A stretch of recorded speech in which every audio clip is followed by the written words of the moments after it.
Намираме се в град Котор, на връхната точка на крепостта на града.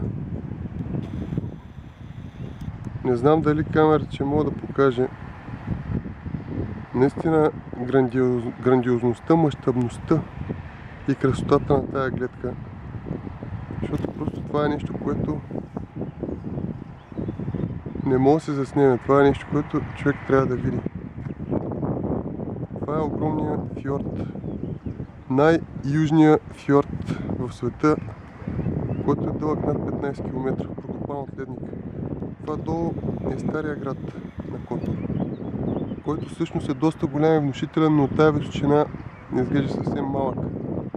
Това е яхтеното пристанище. Виждате, например, малките лодки, рибарските, са като играчки на деца, които са пуснати в някаква лодка. Толкова нависоко сме се качили.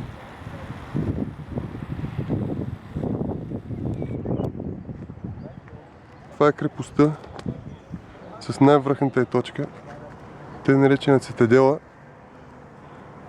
а цялата крепост от всички страни е оградена от абсолютно непристъпни